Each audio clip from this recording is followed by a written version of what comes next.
of any vice president. Well, there are polls that also say I have great approval ratings. Swing voters don't like Harris. How big a drag is Kamala Harris on the ticket? She's a pretty big drag. I think she was arguably Biden's worst political decision. They don't like her. There's lots of reasons they don't like her. Kamala Harris's approval rating is now at 28%, which is an historic low for any modern vice president. We're hearing it from mainstream media, one outlet after another, one leak after another. That Kamala Harris is the worst vice president ever, the worst politician ever. We don't see the vice president. What people are saying to me, and I'm sure they're saying it to you, where's the vice president? Some White House officials are feeling that she came off looking unprepared for inevitable questions about when she might visit the southern border. We've been to the border. You haven't been to the border. And I haven't been to Europe. And I don't understand the point that you're making. The point that Lester Holt was making was obvious to anyone else who was watching this interview, which is that the issues at the border are inextricably linked with the portfolio that she's been given. The border is secure. We have a secure border. Bidenomics is working. Prices have gone up. And families and individuals are dealing with the realities of that bread costs more, that gas costs more. And we have to understand what that means. That's about the cost of living going up. He picked Kamala Harris to be his running mate. She was ranked and is ranked as the most liberal senator in the United States Senate. So he could have gone the other way, but he went to the left. Joe Biden is running for re-election, and I will be his ticket mate. Full stop. Full stop. That's it. Full stop. Full stop. Just a little reminder, gang, of how pathetically disastrous this commie Kamala actually is. What a total, and I'm just going to say it. This DNC this week was a total shit show, and everyone saw it. These people were demanding Kamala resign just weeks ago, literally weeks ago. Now they're trying to convince you that she's the second coming, and no one's buying it. But it doesn't even matter, because guess what's dominating the news cycle today? It's not that yawner of a speech last night. It's the media freaking out over the anticipated Robert Kennedy Jr. endorsement, alignment of Donald Trump that promises to roil this election like never before and railroad Kamala from ever coming close to the White House. We're going to look at the latest on the reported endorsement in Arizona today.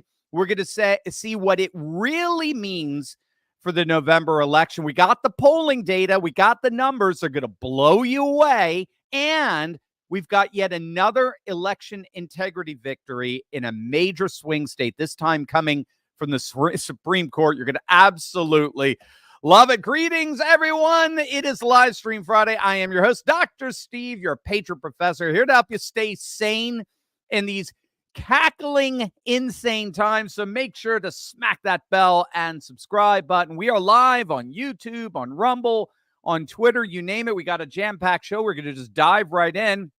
Again, a quick reminder, if you want to ask me your questions, because YouTube has suspended our super chats, they have completely demonetized this channel, just click on that link below or go to fight.turleytalks.com. Join any one of the levels of support, and you'll have instant access to our very own virtual platform where you can ask me all your questions. I'll be happy to answer them on this live stream. So just click on that link below, go to fight.turleytalks.com, join any level of support that you like. You can ask me all the questions you want. It'd be my honor to answer them on our live stream Friday broadcast.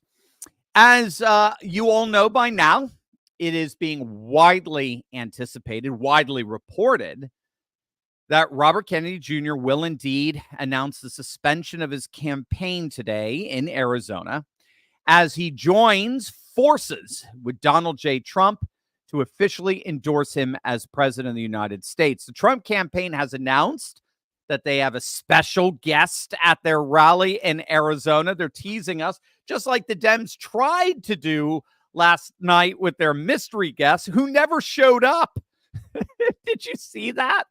All night last night, They were leading up, all night leading up to that dud of a speech from Kamala, which was pathetic. It was a snoozer. Everybody's admitting it. But it was a perfect end to a dud convention. But the whole thing, it was just leading up to this dud of a speech. But they were saying, in order to get people interested, they were saying, hey, there's a mystery guest coming. And there was some speculation that it was Beyonce. Who cares? There's some speculation that it was Taylor Swift. Who cares? There was even some speculation it was going to be George W. Bush.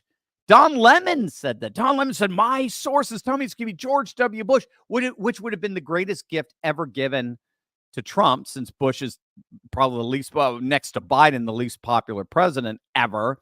So whoever it was, they never showed up. They never showed up, which is probably what Bill Clinton and Oprah should have done, given all the memes that have been going viral on the internet today, showing pictures of them with Jeffrey Epstein and Harvey Weinstein. But regardless, they never showed up. In fact, Jack Posobiec just tweeted out, Beyonce showed up to the DNC like Tim Walz showed up to Iraq. But anyway, the Trump rally today is promising a special guest in view of Bobby Kennedy's reported endorsement, and I have every confidence that this special guest will show up. We also have official documentation now. We have the official papers. We now know that Robert Kennedy Jr. has, in fact, withdrawn his name from the Arizona ballot. So as of now, in terms of what we definitely know, Bobby Kennedy will not be on the Arizona ballot. It remains to be seen exactly what he plans to do, but pretty much all reports now have confirmed he is going to drop out and he is going to endorse Trump today in Arizona in order to create basically a dream team to crush Kamala in November. Now, why is he doing this? Well, Kennedy has made no secret of his disdain, his utter disgust for the modern day Democrat Party. Obviously, they hate him. They have done everything they possibly can to demonize him, stigmatize him. They have done everything they can to thwart his campaign, to deliberately sabotage his campaign. They rigged the primaries so as to make sure he could not possibly win a single state, particularly New Hampshire, which he had a very good shot of doing. They, in effect, forced him out of the party. And then once he announced his independent bid, virtually all of his campaign money that he raised was tied up in legal bills fighting deliberate Democrat efforts at suing him off the ballots, particularly in the swing states. Here's Bobby Kennedy himself sharing his thoughts about what he now believes the Democrat Party to be. Well, really well. I mean, I shouldn't be here right now. The DNC is in Chicago talking about their commitment to voting rights, and meanwhile, they're spending, tens, maybe hundreds of millions of dollars to keep me off the ballot. I was raised in the Democratic Party. My father, Robert Kennedy, my uncle John Kennedy, at a time when the primary thrust of the Democratic Party in that era was to make sure that every American could vote. There were people in our country who were being denied the right to vote, and that every American could vote for the person they wanted. There's 1 million people in this country who signed petitions trying to get me on the ballot. 145,000 at least people here in New York State who say they want to see me on the ballot. Why is the Democratic Party trying to disenfranchise those people? What's happened to the party? I don't think my father would recognize this party, and I don't think my uncle would recognize this party. That was brilliant. The DNC is talking about voting rights, but they're spending tens of millions of dollars to thwart the Democrat process to keep Kennedy off the ballot. They are a demonic party at this point, just in terms of their ability to lie, to project unto others the very sins they commit.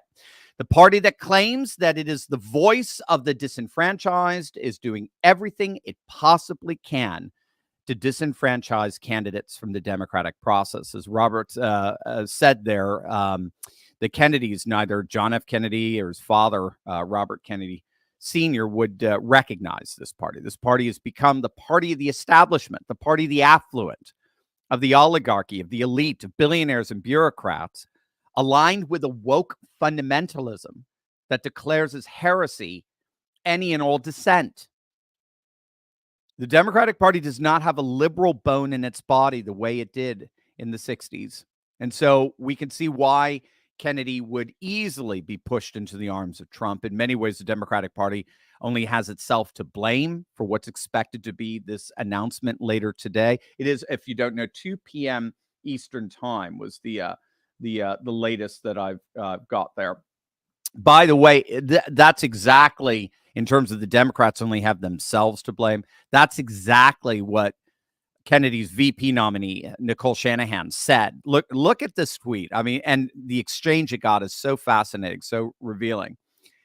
If this doesn't say it all, I don't know what does. So this is from Nicole Shanahan. She is the VP nominee on the RFK ticket. She's the one that basically revealed in that interview a few days back that they were going to drop out and endorse Trump. And this is what she said, quote, "My old Democrat buddies have been flooding me with frantic calls, texts, and emails." So that'll tell you what they really think. They're trying to laugh this off. They're whistling past the graveyard. Oh, this endorsement is going to mean anything. We got the numbers. This is what's really going on behind the scenes. Frantic calls, texts, and emails. Unlike Roe, I don't know who that is, but I wouldn't dream of airing those private conversations publicly. But the message is clear. They are terrified of the idea of our movement joining forces with Donald Trump. When I point out what the Democratic Party and their super PACs have done to sabotage our campaign, their response is always, "But Trump is worse. Orange man bad." Here's an idea. Stop suing us. Let us debate. Quit rigging the media and the polls. It's a simple formula, people. Get with it. In other words, you say Trump is worse, but then you're acting like you're the one suing us. So here's an idea. Just how about faithfully live out the very Democrat principles you claim to uphold and defend, you self-righteous shits? And just to actually prove Nicole Shanahan's point, here was one of the primary responses to her tweet, to that very tweet. This is from Democrat strategist Rachel Bytecofer, however you say her name. I looked her up. She's got over 100,000 followers. She's a player. This is a real response from a Democrat strategist. Here it is. Look at it. Here's an idea, Nicole. Go F yourself. That's the response from the party of tolerance. That's the response of the party of democracy. That's the response of the modern day Democratic Party, the party of billionaires and bureaucrats who burn you as a heretic if you so much as remotely dissent from their woke fundamentalism. Now, obviously, that response is incredibly revealing. It's revealing that inside the Democrat Party, the operatives, the ones who are seeing the internal polls, they know that a Trump-Kennedy alliance is a disaster for November. Jack Posobiec is reporting, and he's not the only one. We have a number of other sources, that there is internal polling inside the Kamala campaign that shows she's taken an absolute nosedive in the swing states during this disaster of a convention. I mean, this convention was the greatest gift Trump could possibly get. We pointed out in our reports this week that the polymarket betting odds actually surged. They took a double-digit swing over to Trump during the very week that Harris was supposed to get a bump. It's frankly unprecedented. We've never seen anything like this. The odds of Harris winning are imploding ever since this circus of a convention started. And apparently there are numerous reports that her internal polling is showing an implosion, particularly in the swing states of Wisconsin, Michigan, and Pennsylvania. And obviously, I don't think there was anything in that disaster of a speech last night that changed that. And we got proof. We got the proof. We got the goods. I'm going to show you exactly what voters in swing states are saying about Kamala, and I'll show you precisely why Democrat insiders are so panicked. But first, gang, if you are just joining us, remember, if you want to ask me your questions, because YouTube has completely demonetized this channel, suspended our super chats, just click on that link below. Join any one of our levels of support. That's it. You just go to fight.turleytalks.com. Just click on the link below. Join any one of our levels of support, and you have access to our very own virtual platform where you can ask me all your questions. I'll be happy to answer them right here on this live stream, or just read out any comment that you have. Also, I know a lot of you are prepped with food and water if things were to, hit the proverbial fan, but are you equally prepped for handling medical emergencies? I wasn't until I got stocked up by virtue of the wellness company. Gang, they are amazing. They've given me, my family, the peace of mind to handle any medical crisis, from dick bites to the next pandemic. The wellness company's medical emergency kit, gang, is a true lifeline. It's chock full of essential meds. You're going to get ivermectin. You're going to get antibiotics. You're going to get antivirals. You get all kinds of things. This kit gives you real peace of mind for this area of preparedness. And the wellness company, they're a team of renowned medical professionals. You know them: Dr. Peter McCullough, Dr. James Thorpe, Dr. Harvey Risch, Dr. Drew Pinsky, and even more truth-seeking doctors. They have set the gold standard in this kit for safety and prevention. So don't wait until the next crisis is here. Get peace of mind like I have by visiting twc.health/Turley. That's twc.health/Turley. If you use code Turley, you're going to get an exclusive $45 off and free shipping. You heard that right. $45 off and free shipping by using my promo code Turley. I've got my emergency pack, gang. Now it's your turn. Click on that link below right now. All right. As promised, here is an undecided Pennsylvania voter on CNN reacting to Kamala's snoozer last night. Trump, what about tonight? Because when we met last week, you were undecided. What about tonight made you decide you were going to vote for Trump? Her speech was great. I like how she went into personal history again. It was just not moving for me. But it made you think that Trump's a better candidate than her. He's here for it. He's a little bit more aggressive. She's aggressive in her way, but I think she'll be aggressive in the next. Oh, okay. I thought it was a little bit longer. Forgive me. I love her speech was great, but it didn't do it for me. Speech was great, but not that great. And he's still going with Trump. Here's another voter focus group from the key swing state of Wisconsin saying very similar things. This ironically coming from MSNBC. Blame for President Biden being in office in this condition. Who deserves the blame? His close staff. They work with him every day. So I think that's what also makes me nervous about the Vice President Harris. Yeah. Talk about that a bit. So yes, she's going to be in it, but she also helped keep him in where he's at right now. And if he really is as bad as what they've been saying, I think if he steps down as president and she steps into the presidency before the end of his term, it almost makes me question a little bit more why it didn't happen sooner. She's worked with him. She's been, to my understanding, with him daily, or at least a couple of days a week. Why hasn't this been brought to her attention? If she's willing to hide that type of information once she's in office, now what she's willing to hide for herself. And that's so key here. We've been talking about that a lot on this channel over the last few weeks. This really does appear to be Kamala Kamala's Achilles heel when all said and done. And the polling seems to suggest that, as that panel demonstrates.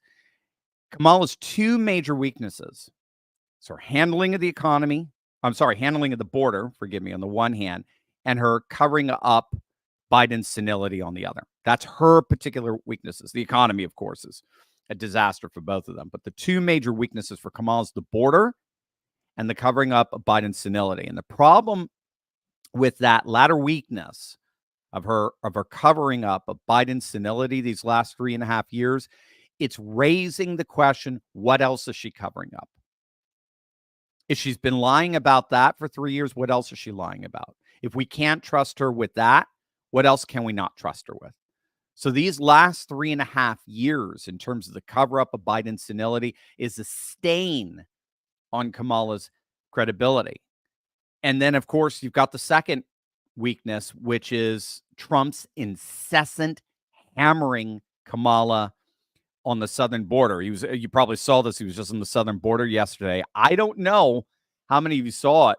It was incredibly compelling. He was surrounded by a number of murder victims' families, as well as victims like this lady of violent crime, who shared their harrowing stories of how Kamala's open border killed their loved ones, murdered their loved ones.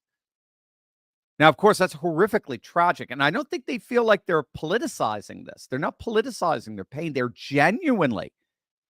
genuinely believe Kamala and Biden and their willful incompetence at the southern border crushed their lives.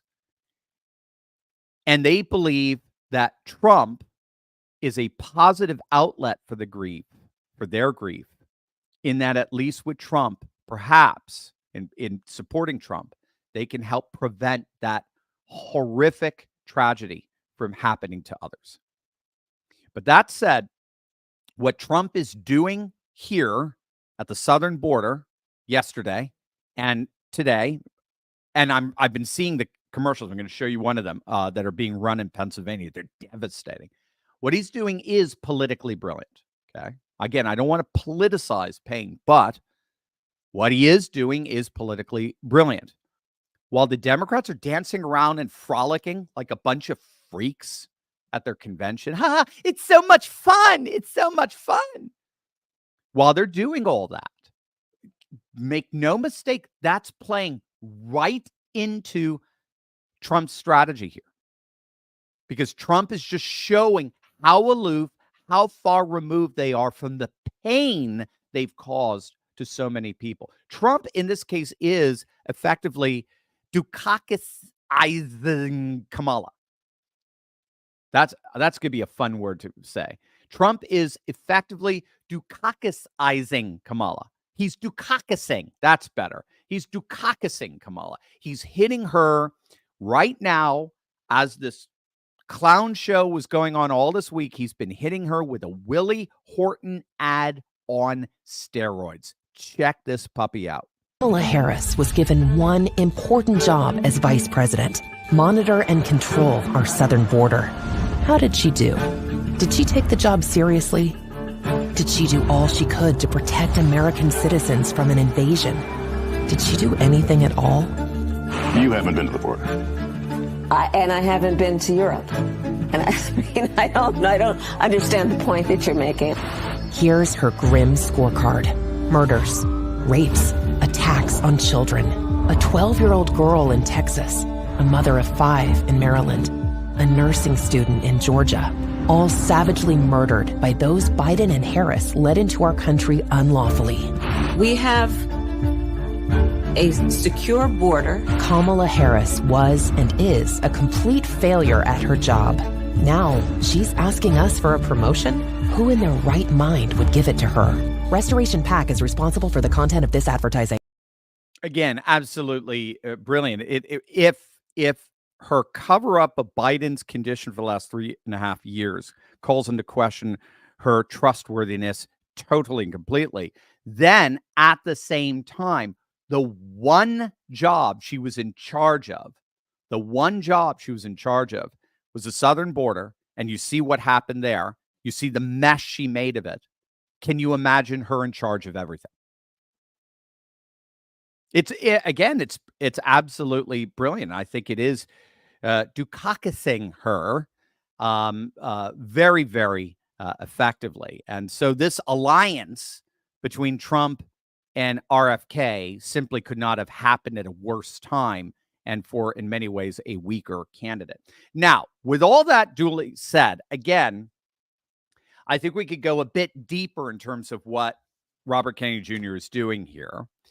What's really happening behind the scenes. I have this observation, Styx Hexenhammer. I love checking out Styx's work. And what he was talking about the other day on his show is, and I think it was absolutely spot on, Kennedy is dropping out and endorsing Trump when all's said and done because of politics, okay? This isn't Kennedy doing the right thing. This isn't Kennedy getting his revenge. This isn't Kennedy ideologically aligning himself with Trump as over and against Harris. This isn't Kennedy officially jumping on the Trump train. I mean, he's doing that superficially, right, out on the front, marketing and endorsing and campaigning and so forth, which looks like he will be. Again, we still don't know. There could be a little monkey wrench thrown into things, but all those things may be true, at least kind of on stage, but behind the scenes, never forget, politics is about power. Politics is about power. That's what it's about. If business is about money, politics is about power.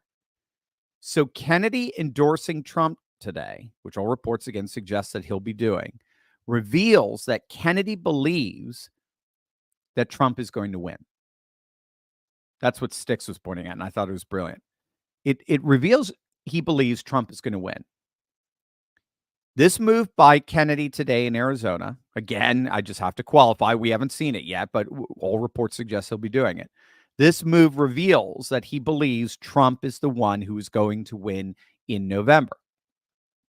If he did not think that, if he did not believe Trump is the one who is most likely going to win in November, he would not be dropping out and standing on stage with Trump. He'd be dropping out and standing on stage with Kamala. Most likely. That's just the reality of politics. Politics is about power. And if Kennedy wants the power, right, a place in the cabinet, a place at the table, as it were, to be able to affect public policy the way he wants to, if he wants that kind of power, he is going to have to win with those who accumulate the power. Right. So I think that's a huge takeaway from all of this, is that Kennedy in his inner circle believe, based on what they're seeing, that Trump is the one who is going to win. And that includes his VP nominee, Nicole Shanahan. They all agree that Trump is the path to power. The path to power is through Trump. So now, the fundamental question before us, gang, the drum roll here, is how does Bobby Kennedy's endorsement affect this race? We have got the numbers, we've got the data, and let's just say you're going to love it. But first, you may have seen a few weeks ago, I was interviewing the owner of Make Honey Great Again. He was actually there. He was an eyewitness at the shooting in Butler, Pennsylvania on J13. So make sure to check out that interview when you get a chance. But also in the meantime, head on over to his website at Make Honey Great Again and treat yourself to an amazing 16-ounce bottle of pure, raw, ultra MAGA honey, packaged in a bottle that just looks like our great, wonderful president, Donald J. Trump, soon to be number 47. This untouched raw honey came straight from 11,000 hives in South Carolina. And I'm telling you, gang, honey never tastes as good as it does coming from a Trump-inspired bottle. Trust me. So what are you waiting for? Support one of our fellow patriots by visiting MakeHoneyGreatAgain.com. That's MakeHoneyGreatAgain.com. Use promo code Turley to show your support. We can make honey and America great again. Click on that link below right now. All right. Once again, I got to give a much-deserved, huge shout-out to our good friend Rich Barris of the People's Pundit. He made the news as of this morning. I sent it over to him on Twitter. He made the news this morning on Trending Politics because he does have some new polling data that shows what the impact of a Bobby Kennedy endorsement for Trump really is. And yes, gang, it is a game changer. When Kennedy supporters are asked, who will you vote for if Robert Kennedy Jr. is not on the ticket? Trump automatically, when you just ask that question, automatically gets 40% of the vote. Automatically. So out of 10 Kennedy voters, Trump gets 4 straight out of the gate. But then when asked, who will you vote for if Bobby Kennedy endorses Trump, if he actively campaigns for Trump, that 40% shoots up to 60%. So now we're talking 6 in 10 RFK voters moving over to Trump. And then the rest, as I understand, about 20%, 2 in 10 go to Kamala, and the others basically stay home. They're Robert Kennedy or bust voters. They're only voting for Kennedy, no one else. Or they might go for another third-party candidate. So if Rich's numbers are right, and 99% of the time they are, Rich is amazing, make no mistake, this endorsement will be huge. This is a game changer because when all is said and done, Kennedy is polling anywhere from, say, like 4 to 6% nationally, depending on which poll you're looking at. And what we're finding with these surveys on who you would vote for if Bobby Kennedy wasn't in the race is that he's pulling more voters ultimately away from Trump than he is Kamala. And so Bobby Kennedy voters are inordinately more likely to vote for Trump were Kennedy not in the race. And this is especially the case in swing states. So Rich points out, for example, in the key swing state of Pennsylvania, in the Real Clear Politics average, right now as we speak, Harris leads Trump, but that's only in a 6-way race. She leads him by 2 points. If you have them head-to-head, Trump leads Harris. So that alone is an indicator that Kennedy is hurting Trump. Kennedy's stealing support away from Trump to the tune of 2 points. Kennedy's share of the vote is larger than either candidate's lead in Pennsylvania, such that with Bobby Kennedy's exit and his endorsement, and then the vast majority of his voters going to Trump, Trump is the clear beneficiary for a key swing state victory in Pennsylvania. And that's the case all across the country, particularly in the swing states, where Kennedy's vote share, his 4 to 6% vote share, is larger than the sampling errors or the lead that either candidate has, and a 60% of their vote goes in one direction, with the other 40% splintering off, either to Kamala or to no vote at all. That is going to make a huge difference. It's a 2 to 3 point shift towards the beneficiary of that vote, which happens to be Trump. And again, in key swing states. The key here is, as I understand it, Robert Kennedy is getting votes not so much from your white suburban single woman or your white cosmopolitan single woman. He's getting votes from rural voters, from rural women. And so if those voters, 60% of those voters are not voting for Kennedy, they're going to be voting Trump. So this is a huge boost for Trump. Trump just got, if he does get eventually endorsed by Kennedy tonight, he's going to get a huge tranche of voters, particularly in swing states that have larger rural populations than in the nation as a whole. Swing states tend to be more conservative than the nation as a whole in general. Arizona, Georgia, Wisconsin, Michigan, Pennsylvania, now increasingly Nevada. So now there's yet another way, speaking of, to assess what's really going on here in terms of the state of the race. The latest Rasmussen poll shows that Republicans have pulled ahead, way ahead actually, on the congressional generic ballot. So Rasmussen just found that Republicans actually have, as we speak right now, a 5-point lead on the generic ballot, the polling question that asks, who do you plan to vote for in this upcoming election, the Republican candidate, the Democrat candidate, in terms of your House candidates. Republicans are leading Democrats 48-43 on the congressional generic ballot. Again, this poll was taken during the week the Democrats were supposed to get a massive bump. That's the irony in all that. But this, of course, also bodes very, very well for Donald Trump, because as has been well documented, people like Rich Barris of the People's Fund have been talking about this for years now. We don't really see split tickets anymore. There are no split tickets in our voting. So whoever you're voting for in one race, the same party will be voted for in other races. There was one major exception to that recently, with Susan Collins in Maine, who's a Republican, whereas Maine voters went with the Democrat, with Biden. But a Democrat president will generally, if you're voting for a Democrat for president, you will generally vote for the Democrat in the Senate and Democrat in the House. Voting for the Republican for president, same with the Senate and the House. So voters generally vote down ticket to their via their presidential vote.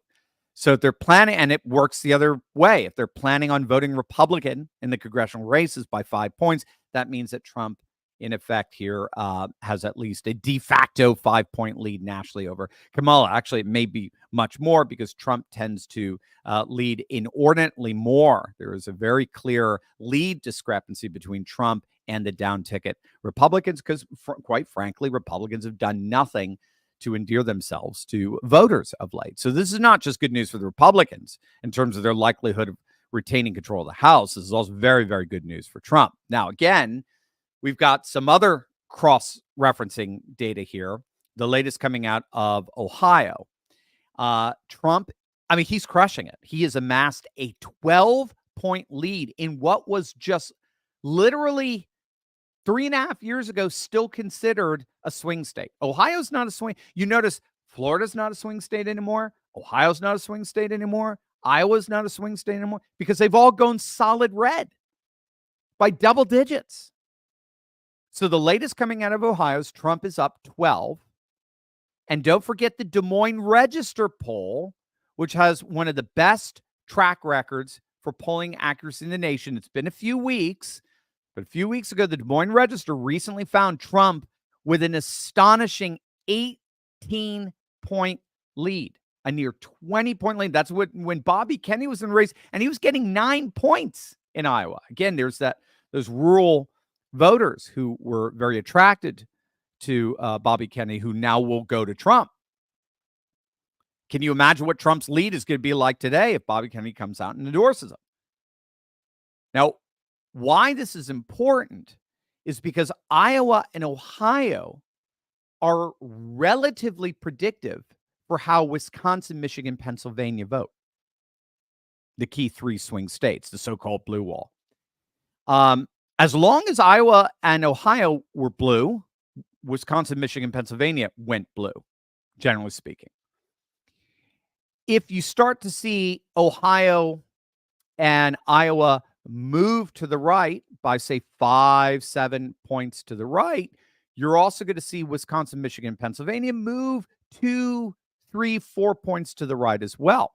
What does that mean? What it means is the Republican, Trump in this case, could win Ohio and Iowa by, like, say, 5 or 7 points, but still lose Wisconsin, Michigan, Pennsylvania. But it will lose it only by 1 or 2 points, what we saw in 2020, right? He'll only lose it by just a couple of points because they tend to have similar voting patterns. They're very comparable demographics, right? Very blue-collar, rural, working-class demographics in Wisconsin, Michigan, Pennsylvania, along with Iowa and Ohio. So if Iowa and Ohio are going red by about 5 or 7 points, Wisconsin, Michigan, Pennsylvania will also start to go red, but they may fall short by 1 or 2 points, and the state will go blue. But what happens, gang, if Ohio moves red by 12 and Iowa by 18? There ain't no way the Democrat wins Wisconsin, Michigan, and Pennsylvania. Ain't no way. they go red by 2, 3, or 4 points. Again, another cross-referencing indicator here. We talked about this week. Trump is within the margin of error in freaking Virginia. Trump is within the margin of error in a state where Biden at this time in the campaign in 2020 had a near 15-point lead. He was up 14 points.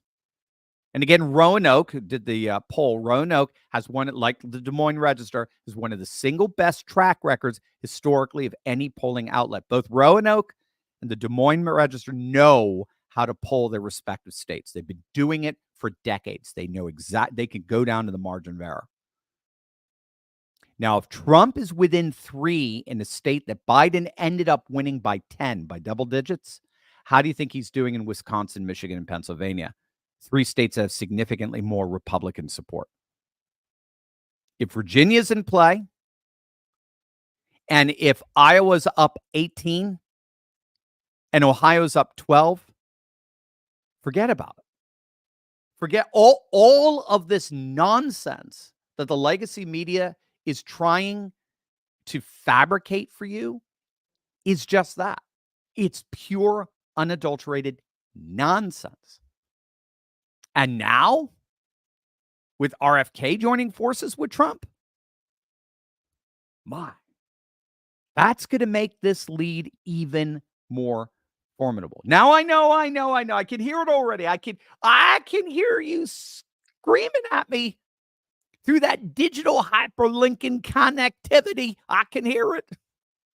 Sorry, that's my best Ocasio-Cortez. I can fake my accent. Oh, and Kamala does that too, doesn't she? I can hear you all saying, what about the cheat? What about the Democrats doing what they do best, which is cheat and lie and steal?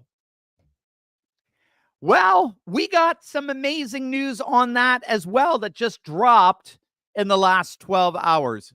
Gang, I'm telling you, this is going to be a fun weekend. You're going to love this. But first, gang, if you are just joining us, remember, we have been demonetized by YouTube. Our super chats have been suspended. So if you do want to ask me your questions, just click on that link below. Join any one of our levels of support, and you have access to our own virtual platform. You can ask me all your questions. I'll be happy to answer them on this live stream. Also, as you know, I'm very passionate about the fact that we can't rescue our nation if we don't first take care of ourselves. And health actually starts with our livers. And you guys know that. If you think about it, we throw everything at our livers: cholesterol, toxins, alcohol, statins, cigarettes, Tylenol, you name it, everything. That's why so many of us have a sluggish fatty liver that makes us gain weight and lose energy. But thanks to today's sponsor, there's a very real solution. Liver Health Formula, gang. It's an all-natural supplement. It contains 12 clinically proven botanicals that helps recharge and protect your liver. It's manufactured right here in the USA, approved by independent American doctors. And if you click on that link below right now, don't wait. If you do it now, you can try Liver Health Formula and receive a free bottle of blood sugar formula when you order today. So don't let a fatty liver keep you sluggish and inactive. You know, this is personal for me. I myself recently lost over 60 pounds, and I could say it was one of the best decisions I ever made. So now it's your turn. Click on that link below, or to get, there I am. Look at that. Look at that blimp. Oh my heavens. I took up half my studio here. Click on that link below, or go to getliverhelp.com/Turley. That's getliverhelp.com/Turley and claim your free bonus gift. Getliverhelp.com/Turley. What do you? I got my editors here. You're going back and forth from me to the commercial. Come on, guys. What are you doing? All right. We got another huge win for election integrity. This is big. You may have seen this. This just dropped last night when Kamala was cackling before the nation and seeing her poll numbers drop.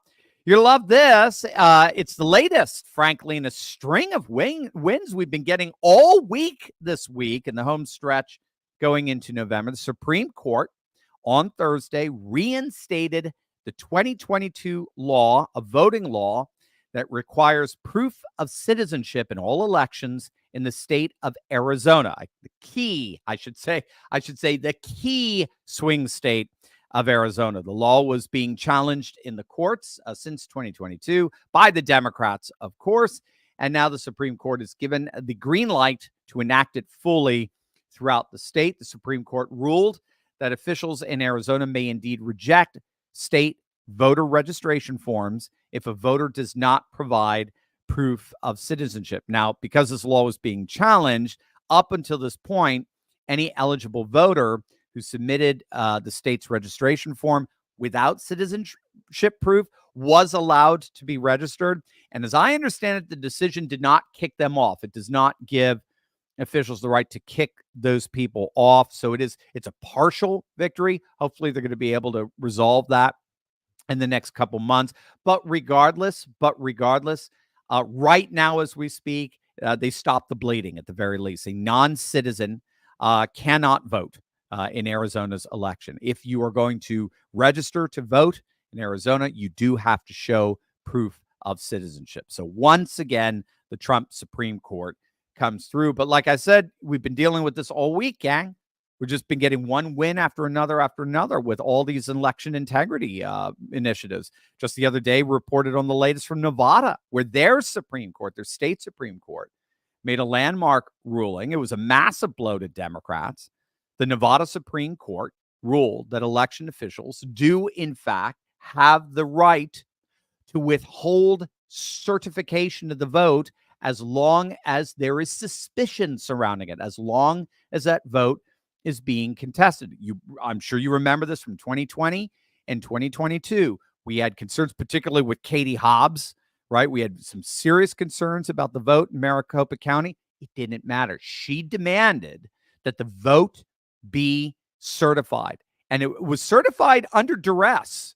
A number of these election officials said, I'm doing this in protest. I have to because she's basically threatening me with jail if I don't. Well, that's gone in Nevada. Okay, politicians can't do that anymore. As long as the vote is being contested, election officials have the right to refrain from certifying the vote until the concerns are addressed and assuaged. And that's not just Nevada. We saw another major victory for election integrity in the key swing state of Pennsylvania this week. The GOP successfully got a Pennsylvania judge to rule our way in what's called naked ballots. We talked about this. I can't remember. I think it was on Tuesday. But a naked ballot, this is something in Pennsylvania. It's more or less, it's a security measure. But a naked ballot is basically a mail-in ballot that's been completed, but it doesn't have a secrecy envelope. So in Pennsylvania, they require your ballot to be returned in 2 envelopes. So you put your ballot, your filled out mail-in ballot, in one envelope. That's called the secrecy envelope. And then you take that secrecy envelope and you put it in another ballot. It's just a security measure when all's said and done.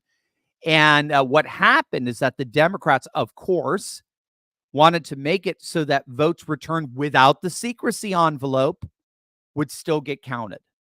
But Republicans successfully sued that. They argued in court, and the court ruled that any ballots that are sent in without that secrecy envelope are automatically discounted. They are invalid. So this is another huge win for Republicans. And then, of course, guys, in Georgia, this was huge. The New York Times is flipping it. Did you see this headline? We reported on this, I think, on Monday. How a far-right takeover Georgia's election board could swing the election. They're having this freaking temper tantrum. Even though the far left was the New York Times lackeys was overseeing the Georgia election board back in 2020 and 2022. This is the board that is ultimately responsible for the conducting of the election in Georgia. Any disputes regarding how that election was conducted is arbitrated by this election board. And guess what, gang? We now own it. MAGA forces took it over. Trump is actually boasting about it. He's so excited over it. So we now own. MAGA supporters now have the majority on the Georgia election board. And so if there's any concerns about what happens in November, we got our peeps adjudicating those concerns. Very, very exciting. And then, of course, in addition to that, the Trump campaign just announced that they've secured, get this, over 150,000 poll watchers, poll workers, 150,000, gang. It's crazy. And legal experts for the upcoming election. They're spreading them out strategically across a dozen states to make sure the election is secured. So much amazing stuff is going on here, gang. The Kamala convention was one massive bust. Kennedy and Trump are joining forces, and election integrity is being secured all across the swing states. Not a bad way to start our weekend. Over to you, gang, as our moderators, Josh and Micah, assemble your questions. Remember, if you want to ask me your questions because YouTube has suspended our super chats, just click on that link below, join any one of the levels of our support, and you have instant access to our very own virtual platform. You can ask me all your questions. I will be happy to answer them on this live stream. Oh, yeah, there's one last thing. I'll be back. That's right, gang. He is back. It's time to show our support and celebrate the great return by clicking on that link below and getting your very own Trumpinator 2024 bobblehead in preparation for Donald Trump's glorious reascendance to the United States presidency. I got to get mine. I love my, hold on, let me grab mine. I got mine. Oh, yeah, great. You showed it. Good. You showed everybody my shorts, you idiots. I got mine. Look at this puppy. I love my Donald Trump bobblehead.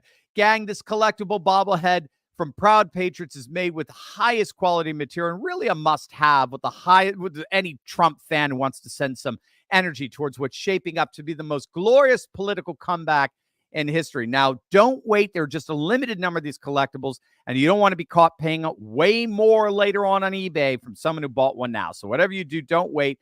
Click on that link below right now and show your support for Trump 2024 today. I love my little bobblehead, my little Trumpinator bobblehead. It's awesome, Greg. Grab one. Grab a couple of gifts for, these will grab your Christmas gifts now. They're going to be awesome. All right, what do we got? Hey, Doc, Tim Hughes first.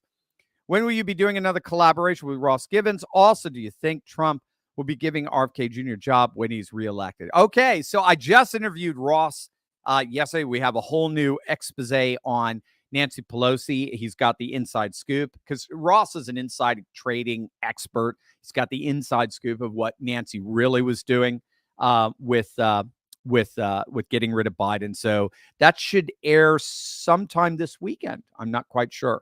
Micah or Josh, let me know if you can tell me when that is happening. Yes, I do think RFK Jr. will get a job. Absolutely. It would be, can you imagine him in charge of the CIA? Just let that hit you. Can you imagine him in charge of the CIA? Wow. Or just Attorney General. Or a part of the, it's going up tomorrow. Micah confirms my interview with Ross is going up tomorrow. So check that out.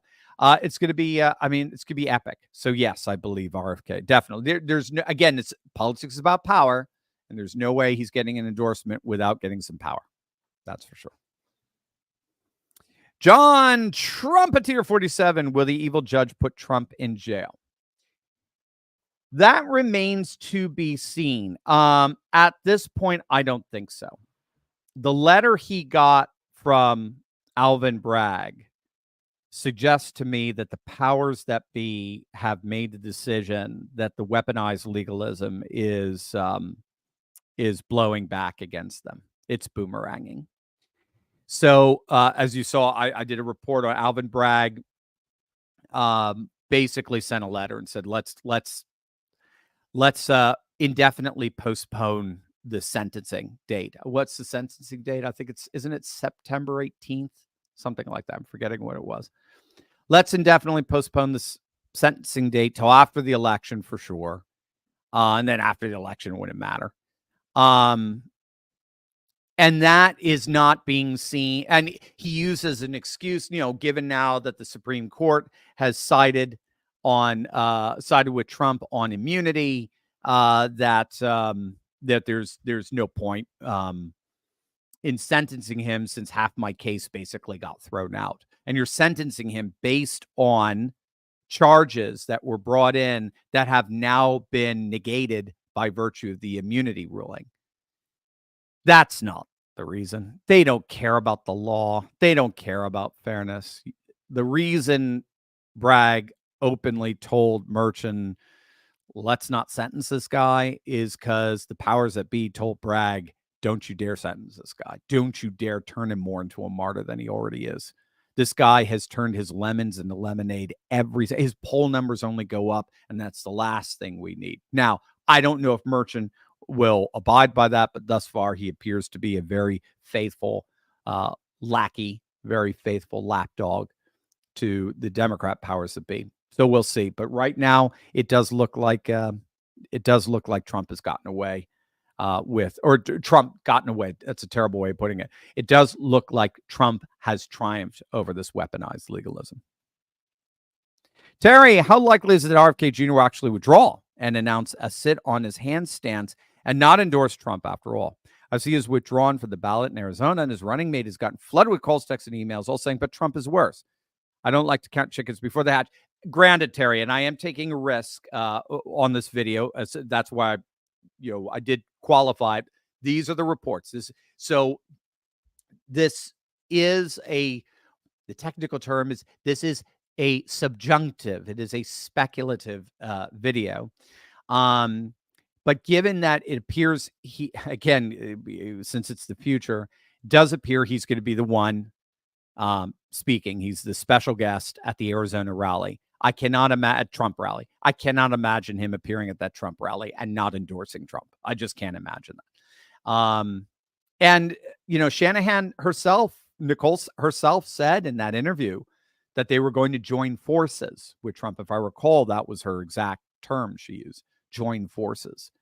And that's important because if it's just Bobby Kennedy sitting this out, I mean, he's gonna suspend his campaign. That's pretty certain. But if he decides to sit it out and not endorse anyone, Trump still gets 40% of the vote. The other 60%, that's what the polls are showing. The other 60% seem to dissipate. They might go with another third-party candidate. Most of them will probably not vote. Kamala does not get a lot. Kamala doesn't get a lot of the vote. So either way, Trump wins. I think either way, we can walk away. Trump is going to get about half that vote, and then the other half kind of divides up amongst itself. Paul, do outdated voter rolls and absence of voter ID requirements, missing ballot images from vulnerable electronic voting machines, signature verification errors, lack of chain of custody records, and much more still pose a serious threat to 2024 results? I believe that the widespread belief that Democrats won't cheat again because it would be too obvious as a fantasy. Your thoughts? Okay, well, I think that's a little bit of a straw man, Paul. No one's saying the Democrats aren't going to cheat again. No one's saying that. Who's saying that? That's what Democrats do. That's like, Democrats cheat like water is wet. I mean, that's just what they do. They're fundamentally about fabricating result, and they're just about the ends justifying the means. No, I'm with you. They're going to cheat. The question is whether they can cheat at the level that they've done in the past. That's going to be harder to do. When 70% of the vote was mail-in, you could do it because the Carter Commission said that's the worst kind of voting. That's the kind of voting that's most rife for corruption. But with this one coming up, they're not going to have numbers anywhere near that in terms of the amount of mail-in ballots. And then with the election integrity laws put in place in Arizona and Georgia, and especially with MAGA forces now overseeing Georgia's election board, I think we're in good shape there. Wisconsin, Michigan, Pennsylvania, all bets are off. All bets are off. Oh, and by the way, Arizona looks pretty good. Nevada looks pretty good too. Michigan, Pennsylvania, Wisconsin, we'll see. We'll see. What we're hoping is that the numbers are so overwhelming for Trump that he goes way beyond the margin of fraud. Right. So that's that. and hopefully the fact that they did it before and that we're all going to be looking for it. So hence the importance of Trump's 150,000 poll watchers and lawyers that he's sending out. That's going to make it much, much harder to cheat. And election experts on our side have all said that. The thing they fear is light. Darkness hates light. So the more we're watching these polls with poll workers who are professional, are not going to be pushed aside and are not going to be intimidated like, when they were shutting down the polling stations. And by the way, they're now required by law in Georgia. They cannot shut down polling, counting. They have to count all this time. So it was a disaster in 2020, everything you're talking about. But I think we're seeing moves in the right direction, combined with the end of 2020 conditions that allowed for that to happen so widespread. And even then, Biden only won by 40,000. This is where I'm just like, guys, get some freaking confidence in your DNA. I'll list it out again. Outdated voter rolls, absence of voter ID requirements, missing ballot images, vulnerable electronic voting machines, signature verification errors, lack of chain of custody records, and much, much, much, much more. And still, Katie Hobbs could only pull off a win by 10,000. And still, Biden could only pull off a win by 10,000 in Georgia, 10,000 Arizona, and 20,000 Wisconsin. With all of that, it comes down to the single closest election, bar 2000 and Florida, Bush and Gore. So, I mean, have some confidence. Don't be Denethor. Don't be a Debbie Downer. And do something about it. Don't complain. Don't whine. Do something about it. And if you can't do something about it, then do everything you can to make sure that we overwhelm them and we win by a margin that totally overwhelms a margin of fraud. It's that simple. Because you can only have so much. You can't have 1 billion people voting. Sorry. Can't do it. And keep in mind, this is the one election where the low propensity to no propensity voter, this is the voter that barely comes out, polls in favor of Trump 2-1, 3-1, something like that. It's just a huge, huge advantage for Trump. This is the first time in like modern electoral politics, where the more people that come out, the more chance we have of winning. So that's what I mean. We can overwhelm this margin of fraud. Absolutely overwhelming. That's what happened in Brexit. You don't think there was cheating in Brexit? You don't think the powers that be did everything they possibly can to make sure they stay in the EU?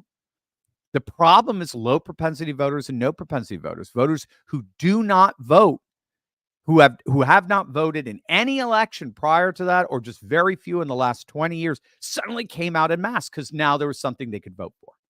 They were totally disenfranchised with this pathetic globalist kabuki theater politics that had a left and a right that were both center left, center right, and basically both the same party, uniparty. Finally, with Brexit, they can vote for something. Finally, with Trump, I can vote for something. You just have to get those voters out. So, Paul, what are you doing to get those voters out? What are you doing to get a mail-in ballot into the hands of those low propensity voters, getting them to fill it out, and then making sure it's returned? What are you doing about it? What do you do? Are you volunteering at your local poll precinct?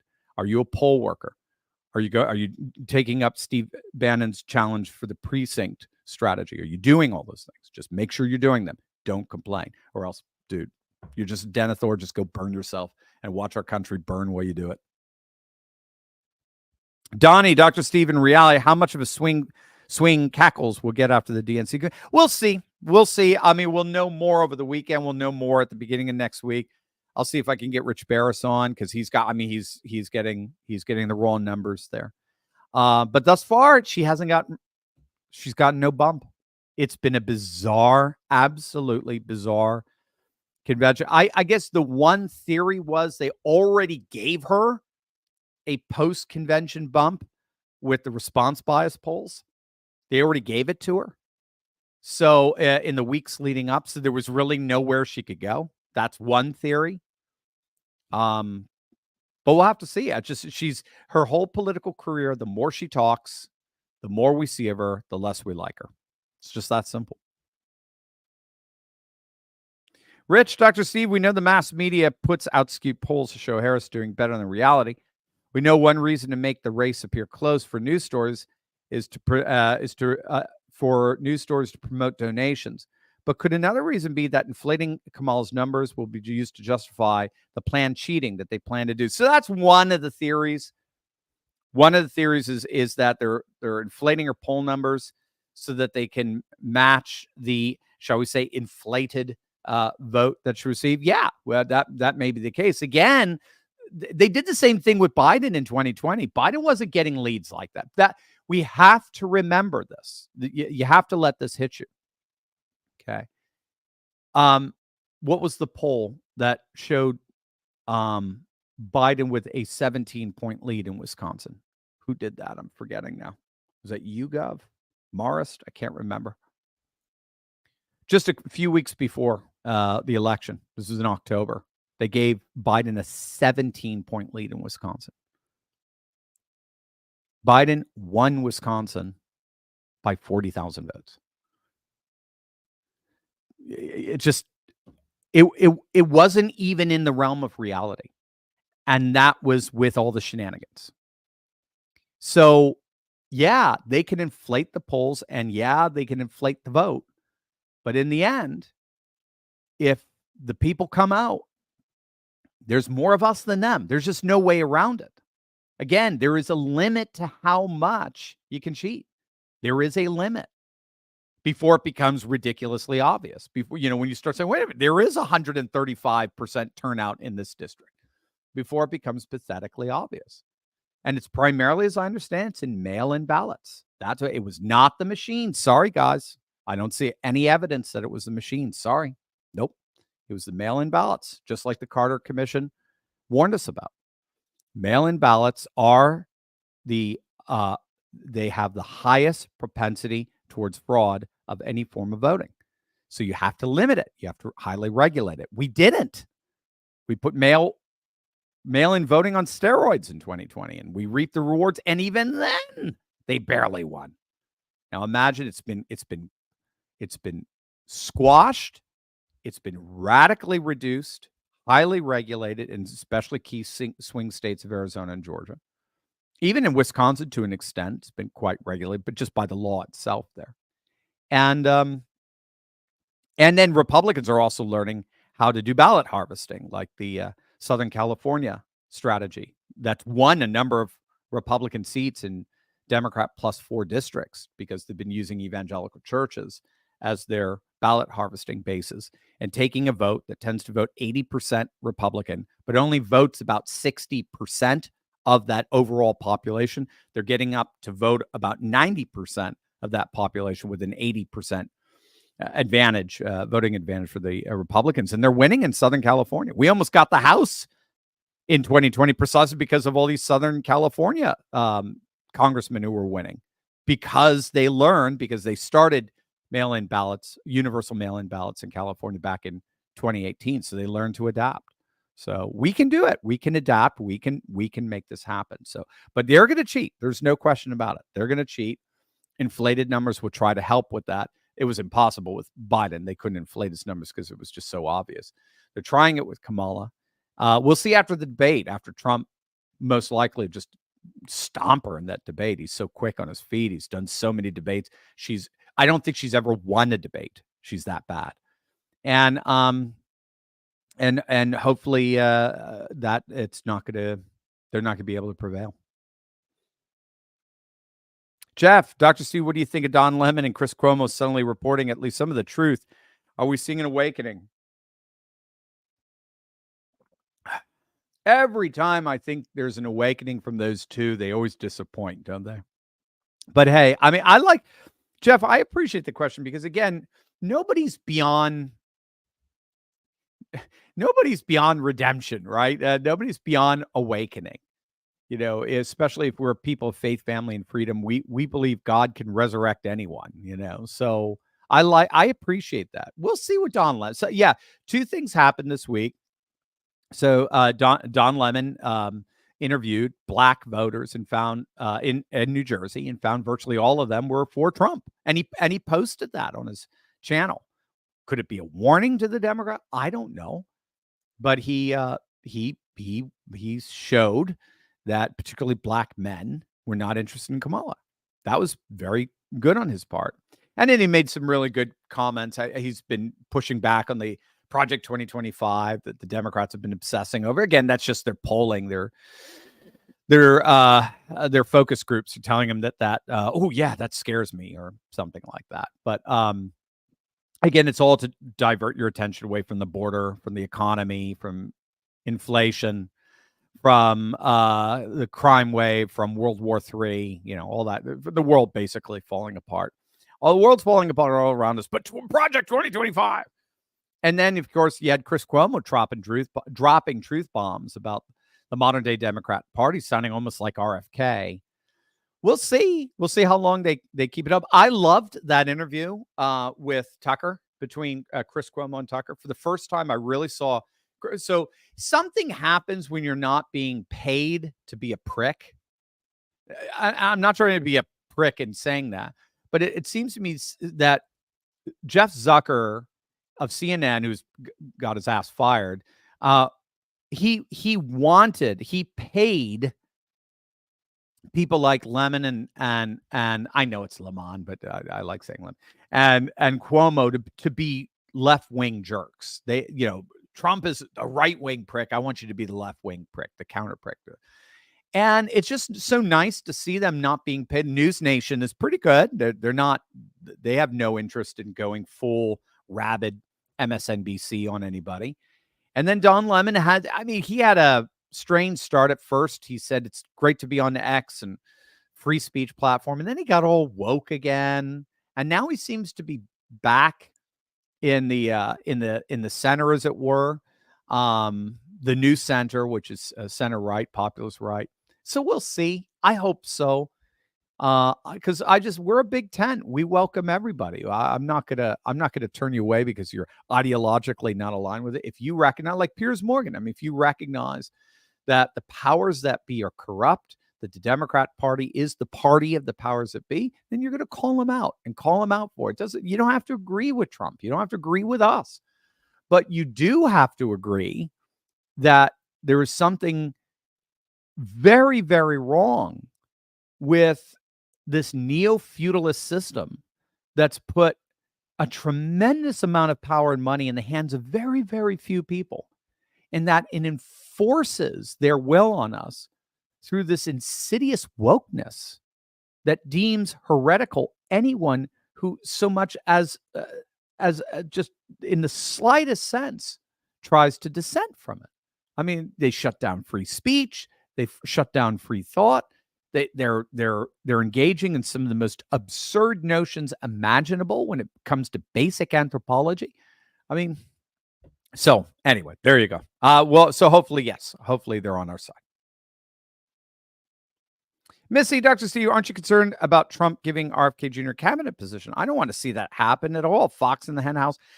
Yeah. So, no, I'm with you, Missy. I'm with you. I'm with you ideologically. So ideologically, we're very far apart.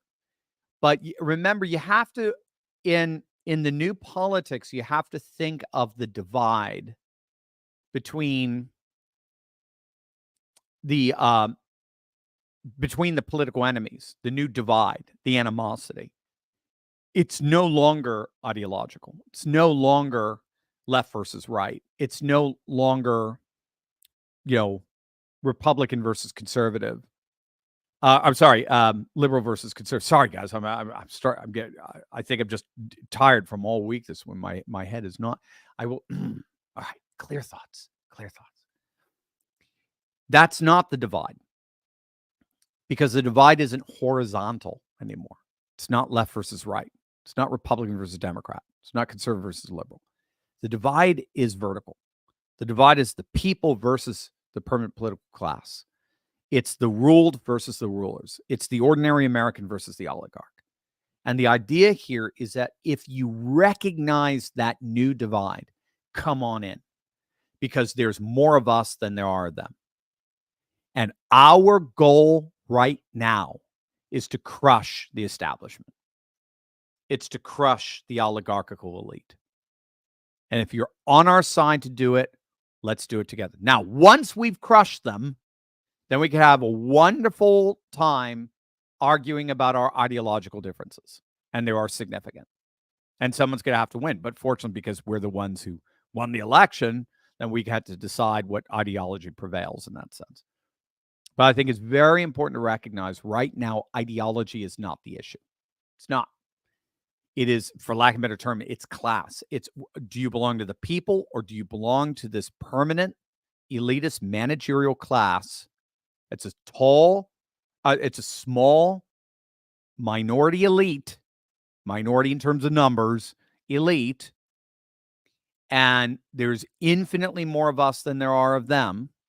And if we can convince the masses that they've been able to convince to go with them, if we can convince more and more of them to come into our side, as we've been seeing that happening, particularly with the non-white working class, Trump is effectively minimizing the non-white working class vote for the Democratic Party, which is, make no mistake, is a death knell for them. If we can do that, then we can crush them. We can beat them in November, get the majority in both the House and the Senate, and then we can have and then put Bobby Kennedy in there to help dismantle the administrative state. And then once that goes and once that happens, then we can have a wonderful time talking ideology. But at least we're talking ideological differences among kindred spirits in terms of let's make sure that whoever is in the position of power represents the will of the people, doesn't try to thwart it. That's what we're facing today. BW, I know you say that the left and the right in Italy joined sides to supplant the establishment, but I don't think that's possible in the United States because the left here hates our country and we want to... What do you got? You got more there, guys? Don't leave me hanging, guys. Come on, Josh and Micah. No. Okay. All right. Well, then let me know here. All right. So I know, yeah, I'm with you. When I say we're going to unite the left and right in the United States, it's the populist left and the populist right. Populist left doesn't hate our country. Not necessarily. Populist left are much more animated generally by economic issues. So they're going to be much more left-wing, obviously. They're going to be much more socialist in our economic issues. But that's okay because the winning strategy for the nationalist populist right was to pivot a bit left on economic issues, to be more pro-union, more pro-working class, more pro-industrial and manufacturing jobs, much less, tax cuts for Wall Street, much more Main Street kind of thing. Reagan was very much like that. A lot of people don't realize that. He had a winning nationalist populist message. He made us feel great about America again, and he even instituted protectionist measures for companies like Harley Davidson and so forth in order to protect them because he thought they were such an important symbol for America and American manufacturing. The left will go further on that. The populist left. But there is, what we're finding in Europe is there is a lot of common ground. The resistance that Matteo Salvini of Lega got in Italy was he wanted to institute much more sort of, libertarian oriented tax cuts. He wanted to reduce the size of government, where Five Star wanted to grow it. So that's where they started to clash a bit. And we may see that kind of clashing there. But no, I'm with you. The elitist left, the establishment left is post-American. They want nothing to do with America. Everything in America sucks. Our founding fathers suck. The Constitution sucks. Everything sucks. They would change everything in a heartbeat. If you let them, it's funny because I think if you let the nationalist populists rewrite the Constitution, they would keep it all the same, but they might, in fairness, they might put a little, some religious language in there, some overt language acknowledging the Christian religion or something akin to that. They might make some adjustments in terms of how government has grown and maybe say, government can't grow beyond a certain amount or taxes can't go there. If you gave the left the opportunity to rewrite the Constitution, could you even imagine the monstrosity that they would produce, virtually nothing would be left. They would gut the entire thing. So I'm with you, but I think that's more, and I may be naive, but I think that's more the establishment left. That's the globalist left. That's the post-American left. But the Robert F. Kennedy left is in, they tend to be rural voters who are very concerned about things like big pharma. They're very concerned about food freedom, the FDA stepping in and getting in the way of their from farm to table practices. They tend to be they'll tend to be very pro-environmentalist, as is Robert F. Kennedy, but not Greta. They don't go there. So there's actually, I mean, there's a lot of things Trump can align with in terms of issues. And I just think, I think they tend to be very patriotic people. Again, we're finding that with the populist left everywhere. Populist left in Germany are very pro-Germany. They tend to be in Eastern Germany, kind of leftovers from the communist days, but they're very pro-Germany. They're very anti-immigration and the like, as is our populist left. They find an open border to be odious. So they don't flip the bill of what you saw at the DNC this week. Those are the Hollywood celebrity wannabe, power, money worshiping Democrats that are beyond hope. I mean, again, they're beyond, they can be awakened and brought over to our side, but they're beyond hope. The Joe Rogan, RFK, Bernie Sanders, not Bernie Sanders himself because he's a sellout, but the Bernie Sanders voter, they're very redeemable. They're not anti-America. And that's why we saw a lot of Bernie bros voting Trump in 2016. We got the data on that. They went Trump. And obviously Joe Rogan would vote Trump before he ever voted for Kamala. They laugh at Kamala. He was going to go. It sounded like I heard he was going to endorse RFK. Now, if RFK is endorsing Trump, that'll be neat. Again, everybody who is anti-establishment needs to join forces. If you're against the establishment, you're with us. We're with you. Maybe that's a better way of putting it. We're with you. So come and join us. Make sense?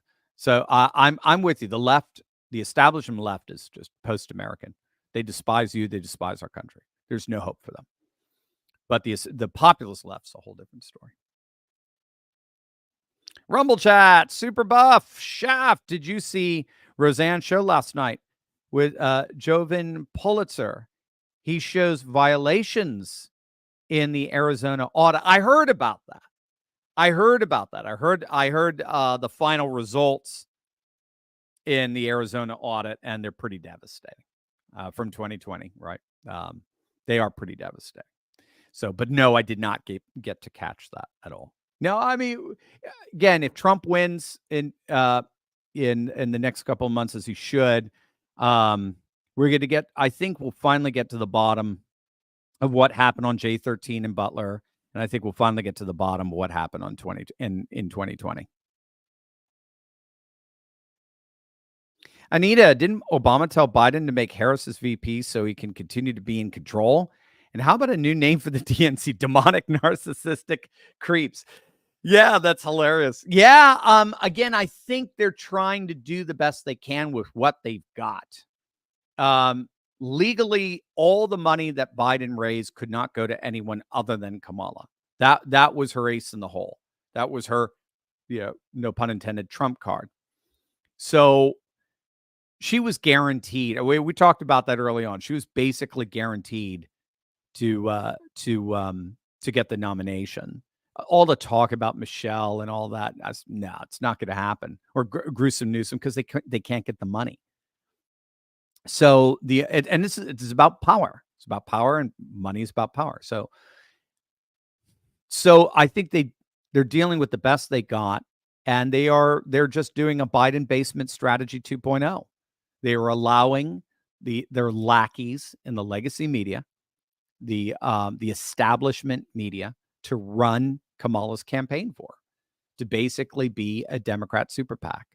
Again, it's getting harder and harder for them to do it. They may pull it off. They may convince that extra 2% that they need to pull off an election win. But it's going to be it's getting harder and harder for them because the legacy media is losing their audience more and more. Their audience is, think about it, is CNN's audience bigger or smaller than it was in 2016? Is CNN's audience bigger or smaller than it was in 2020? I can answer it for you. Significantly. So it's not just smaller, significantly smaller. The latest data shows they have the smallest audience they've had since 1991, 30 years. Is the Washington Post readership larger or smaller than it was in 2020? I can tell you. Significantly smaller. I believe, what was it? They've lost over 3 million readers. I forget what it was. Something like that. They've lost over $100 million in revenue over the last 3 years. That's coming from their VP, their vice president. So everyone's influence inside the legacy media is less than it was in 2020 and even less than in 2016 when Trump won. So it's going to be very hard for them to pull off. But they're trying another Biden 2.0, Biden basement 2.0, where they're trying to keep cackles out of away from the microphone, because they know, just like with Biden, the more people hear from her, the less they're going to like her, the less confident they're going to be in her. And then they're going to campaign for her by saying how great and glorious she is and how bad Project 2025 is and Trump is. That's basically what we're going to say. If Trump plays his cards right, like we saw on J13 when he was shot, he is going to double down on alternative media, which is slowly becoming mainstream, which is, well, I should say, it was rapidly becoming mainstream media, like Twitter, or like X was on the day he was shot.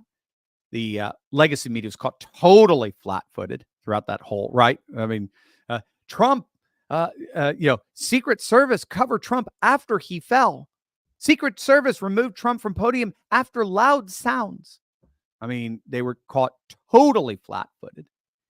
And X was giving you second-by-second updates. If he is focused on that with Elon, we're in very, very good shape for November. MAGA Jules, do you see Tucker last night? He's scared. She spoke with cackling. Yes, that's the only way I watched it, to be honest with you, is through Tucker. She was completely lying about J6, all the indictments, criminal charges. Yeah, I mean, well, he's scared and just staring into the face of evil and just how banal evil is. There's been writing on that, by the way. There's been writing on how evil. The worst part about evil is how banal it is. The banality of evil, of how uncaring, of how clueless, of how unaware it is of its own wickedness.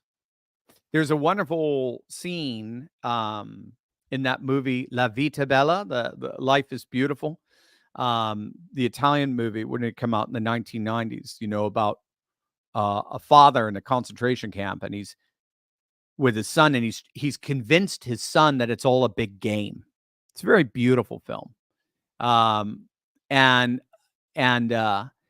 before he's arrested and sent into the concentration camp with his son, before that happens, he's very, very good friends with a German fellow. I forget, they both frequented, I think he frequented the restaurant he used to work at or something like that. I forget what it was. But they were crossword puzzle fans. And they would give each other clues on the crossword puzzle. And then he gets arrested, the Nazis take over, gets arrested. And a few years later, or months later, whatever it is, he sees, this father sees his old friend, and his old friend is now wearing a full Nazi uniform, and the father is being forced to be a waiter in a mansion that was overseeing the concentration camp. And his old friend, I guess, was one of the dinner guests. And his old friend went, I know you. I see you. Come here. I got something. I got some. And the father's like, oh, I'm finally going to get out of here. I finally have an ally inside here. And he brings him over. He's like, I gotta share something with you. Yeah. And so the father's like, really? What? And he's like, I came across this crossword puzzle and it's driving me mad. It's this one word, 5 letters, and I can't figure it out. Can you help me? And you just see the father's face drop in astonishment because his old friend can't see the evil around him. That's the banality of evil. And I think that's what's that's what freaked Tucker out loud. That's what I saw last night. Tucker's very concerned that we have an entire political party that's dancing around wickedness. But we've seen things like that before. That's what evil does. Is it numbs you to the horror that's around you. So I'm with you. I mean, I think this is very, very serious stuff.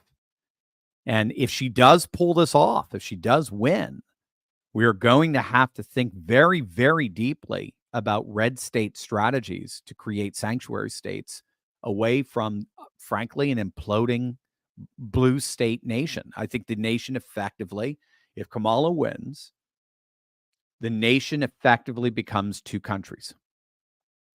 A red country and blue country. Blue country implodes. Blue country will go down.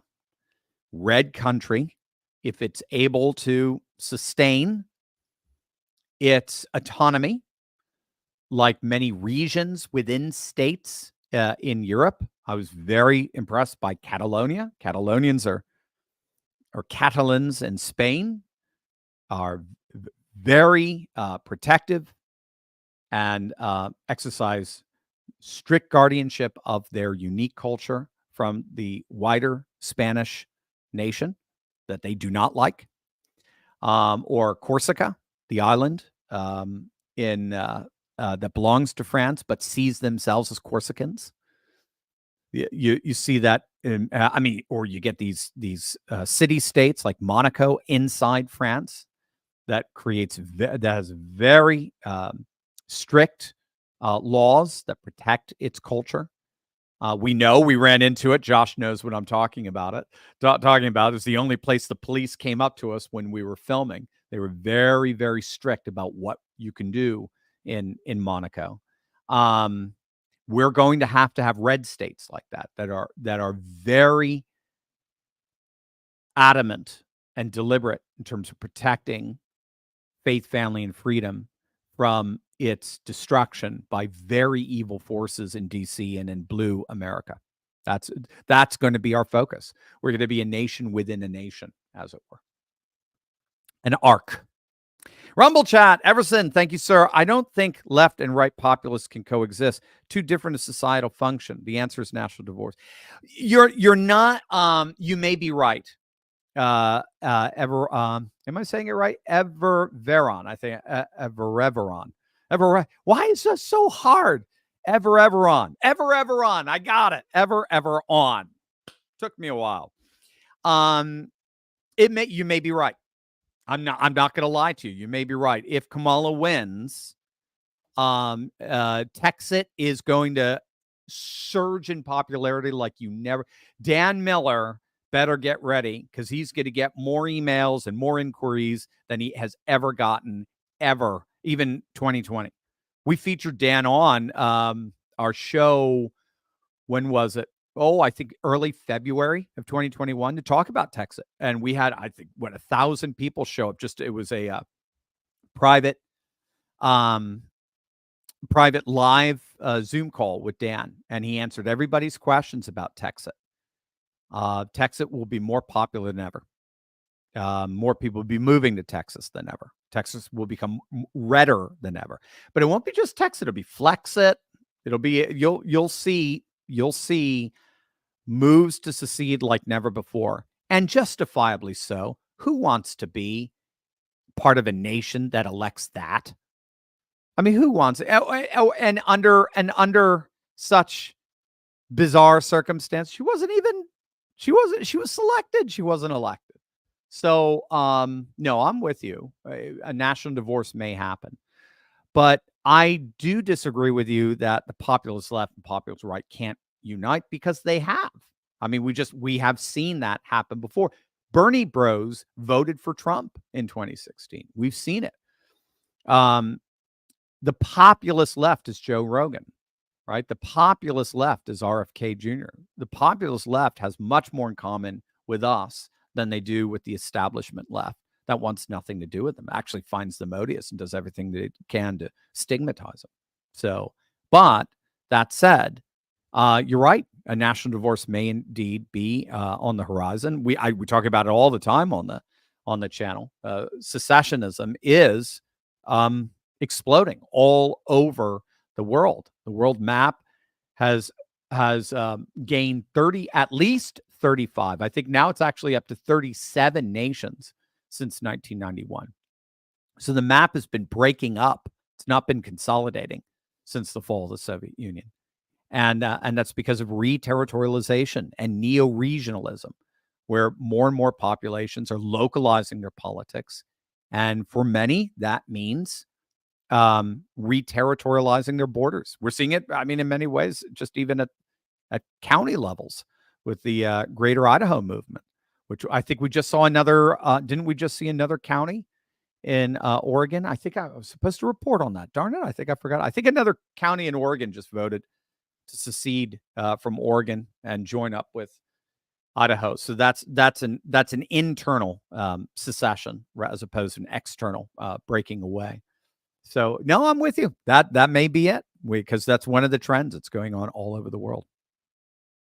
Bill, good to see you back, Dr. Steve. Thanks, Bill. It's great to be back. If you remember, I believe Trump should have picked RFK Jr.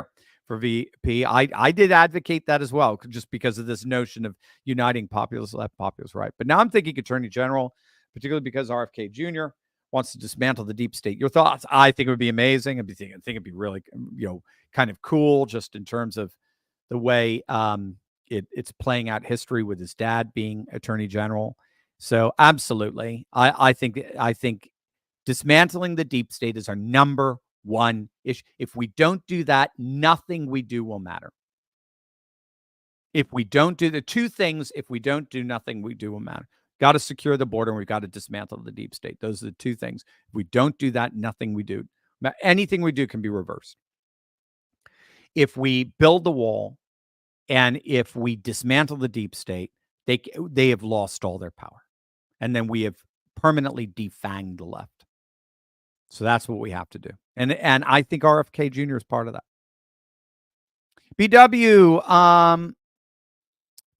Speaking of sticks, he's still happy to be on your show. Yes, I've got to get it's 100% my end. I got to get my proverbial dung together, and I'll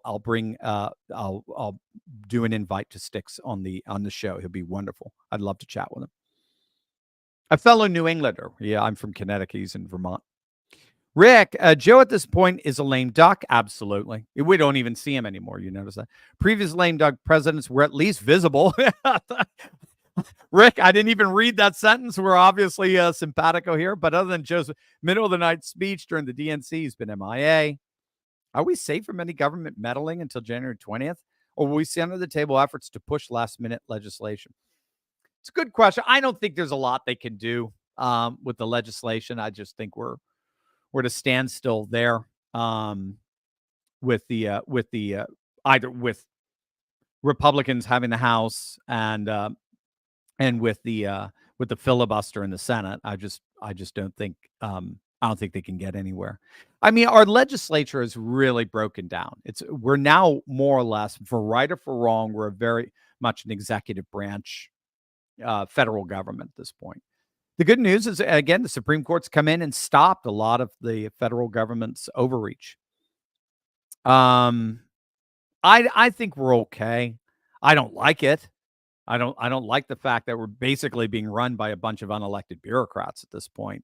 But they seem, thank God, I mean, they just seem to be our constitutional structures are still alive enough to more or less limit the damage they can do. That's what I'm seeing.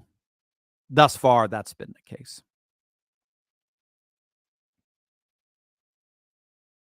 Rock Dog, Dr. Steve, what does Tim A. Waltz and John Rambo have in common? They're both fictional combat veterans. Bravo, Rock Dog. I love it. Bravo, bravo. They are both fictional combat veterans. I far prefer John Rambo. That's for sure. At least he had the American flag around his head, right? Starry B. Lovell, how's mainstream media handling Kennedy throwing in with Trump? Any clips? LOL. No, they're doing everything they can to try to play it down, but it's all over social media. That's the funny part. You just go on social media, you go up to the headlines, and it's obviously it's dominating it and stealing all the limelight from Kamala. It's hilarious. They're scared. They know the potential for this. Joe Bro, did myself a disservice. Watch about half of Kamala. You did 15 minutes of Kamala's speech. The DNC actually cut to a father holding a newborn after she yelled about abortion. I saw that. Again, that's that banality of evil. It's so shocking to me that people have memory hold the fact that she's the VP right now. Media reported her message was, America, you don't have to live like this. Is she serious? How dumb does she think we are? And how dumb does the media think we are? Obviously very, very, very dumb. They think we're sheeple. They think we're manipulable. It's stunning to me. Now, again, they may be right. Maybe we are. Maybe we are so absurdly, brainwashed and with this liberal ideology that's intentionally made us dumb and malleable. Maybe we are. We'll find out in November. Or maybe, 50% of the population is. We'll find a voting population is, or whatever that is. But obviously, the real polling that we're looking at suggests nowhere near the amount of people they need to be this gullible, this stupid, are available to them. So. Franz, are we going to get a Dr. Steve bobblehead? No. All you're getting is your Trumpinator bobblehead. Click on that link and grab one. I love him. I think it's cool. I always keep him behind me there. A Dr. Steve bobblehead. That would be very interesting. Maybe me wearing my old bow tie. I used to wear a bow tie when I was in the academy. Patricia, is there any information about the Faith and Freedom Coalition? That's Ralph Reed's organization. Well, they do the Faith and Freedom Conference every year. That's pretty well attended. President Trump speaks there every year. We have a Faith and Freedom chapter here in Delaware that I've done some stuff with, but they're very, very small and not very well organized. So I don't know. I don't know how organized. I haven't seen much from the Christian Coalition as it was back in the 90s. Has lost a lot of that. I mean, the new Christian activism really tends to be, it seems to be, Christian nationalism. So it's more the militias. It's more MAGA movements. MAGA movement is totally absorbed. It seems to me the Christian Coalition, moral majority into its ranks. Trump rallies, that's the place where you're seeing the faith, family, freedom movement rallying. It's not so much separate anymore. It's still there, but it just doesn't have anywhere near the coordinating power that it did in of itself. The coordinating power seems to have shifted over to the more nationalist populist organizations like MAGA.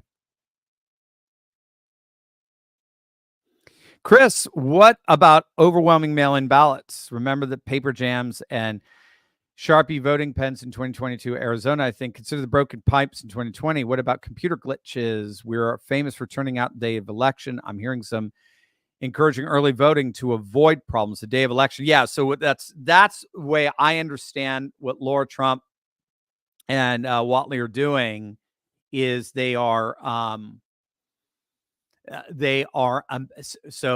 amassing early vote efforts, particularly in swing states, and especially for low propensity voters, which is this is Scott Pressler's expertise in Pennsylvania. So yes, low propensity voters or no propensity voters, or voters who have not come out. I forget what it was. There's a standard, the last 6, 5, 4 elections, whatever. If you only came out to one, or if you came out to none, you're a low propensity to no propensity voter. Low propensity, no propensity voters are overwhelmingly pro-Trump, but they don't come out to vote necessarily. Now, no one brings them out like Trump. That's the good news. No one brings what we saw in 2016, 2020. No one brings them out like Trump. And again, I think the Democrats are frankly shocked that election came down to 40,000 votes. They were shocked by that. That's why I think they're pulling all these shenanigans, because they know they can't rely on that. That's why they tried to put him in jail, and, well, even worse. So what I think the Trump team is doing is making sure they're reaching out to all of those low propensity, no propensity voters, and making sure that they are ballot harvesting their vote. They're not trusting them to show up on election day. You can't trust a low propensity, no propensity voter to show up on election day. You have to get their vote in your hand, or harvested, put in a box like in an evangelical church, harvested beforehand. And so that's what they're doing. And we'll know. We'll have a sense of things. We'll see, like in Pennsylvania, they do keep abreast of how many Democrat. They don't count. That's the problem with Pennsylvania. They don't count. Georgia, they're going to be counting. Florida, they count. So we know what the vote is leading up. In Pennsylvania, we'll know how many Republican mail-in ballots there are, and we'll know how many Democrat mail-in ballots there are. So there's an informal vote count there. And so we'll be able to see, say, mid-October, where we are with those efforts in Pennsylvania. I think Michigan and Wisconsin as well. I think they do the same thing with that early voting. And my thing is, I would like to see us in the lead.